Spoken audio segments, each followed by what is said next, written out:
Hi, I'm Kevin Farrell, and this is Don't Lecture Me. My guest today is Robert Olmstead. He's the author of the novel Far Bright Star. Robert, thanks for joining us. Yeah, great to be here. First of all, tell us, how would you describe this book? Well, it's the story of Pershing's expedition into Mexico, chasing Pauncho Villa in 1916. Something I wanted to do was just to, the action, the movement, the forwardness. I just wanted that. I wanted to really tighten the screws on that, really make that intense and dense. Somebody commented on it being, one reviewer commented on it being relatively short novel, but it's basically the same length as Coal Black Horse. It's just that I did that action so much more densely, I hope. Mm-hmm. So, yeah. What about the main character, the cavalryman Napoleon Childs? How would you go about describing him?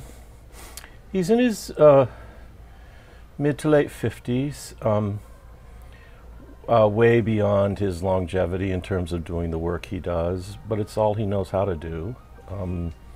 He's born into that life.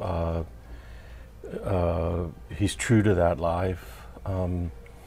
He's really seen the whole transition in his career from the tail end of the Civil War, well, 10 years after the Civil War, through the what's known as the Indian Wars, the Philippines, up through 1916. It's the last of the cavalry soldiers.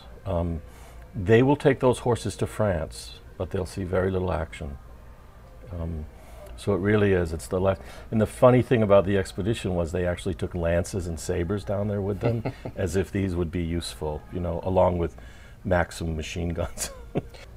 And you mentioned briefly that the book is based on historical events. Tell us a little bit about the history that it's based on. Well, it was that spring. For whatever reason, it really hasn't been quite figured out. There are 2 or 3 theories.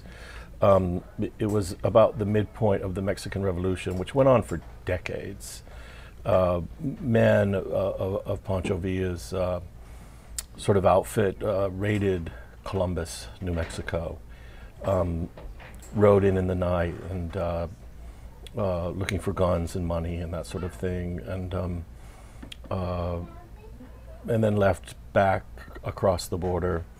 And the American response was to immediately bring in soldiers from Texas and California and soldiers who were already stationed in New Mexico, and to mount this expedition to go find him and bring him to justice.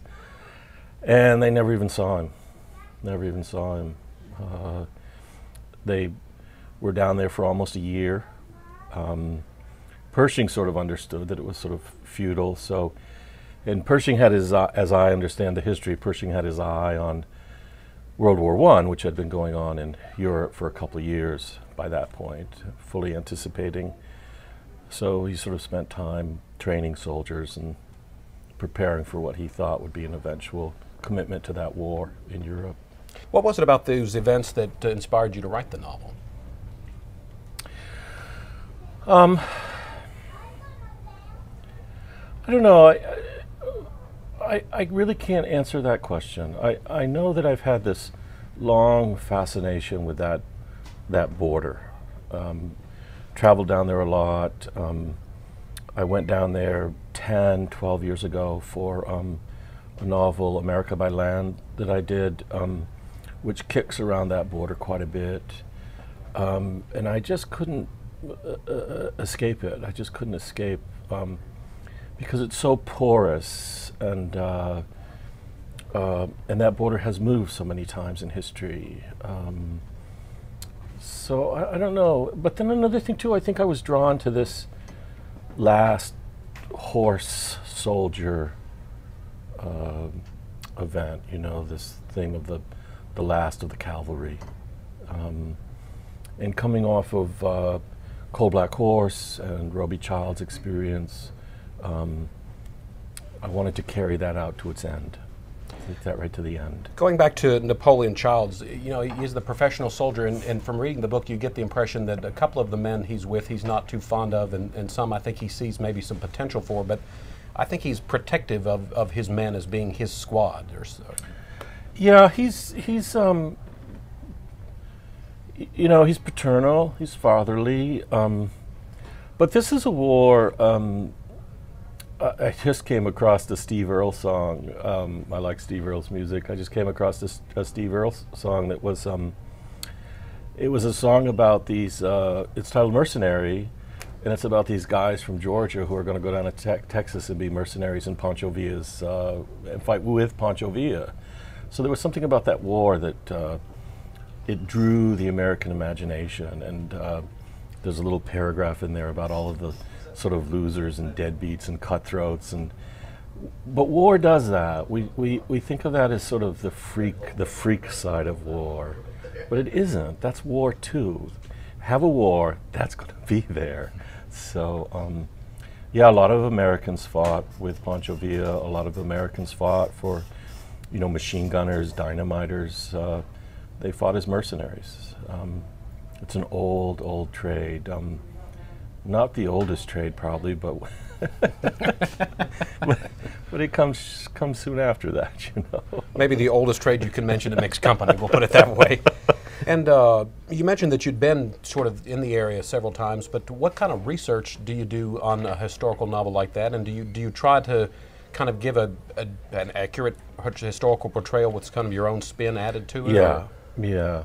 Well, Cold Black Horse was a real learning experience. I went into that, you know, willy-nilly doing research, just reading everything I get my hands on, writing everything down I could, and boy, that went on for 5 years, and then there was like 5 years of just paralysis and struggle trying to sort through all of that material.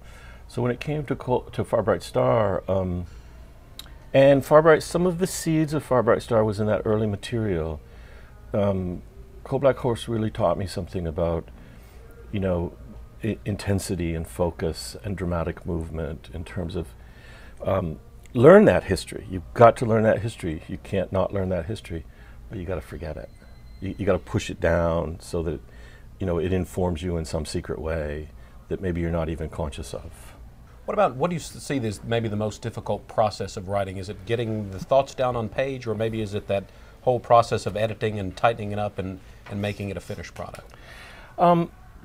Yeah, I like I say, I really don't like to write. I like to generate, but then as soon as I can get over into that rewriting thing, you know, then it's like you're sort of like walking. It's like you're walking in some kind of natural world. You know, you're in the surround of these words, these sentences. You've got your characters, and after a while, they sort of incandesce and they start helping you along.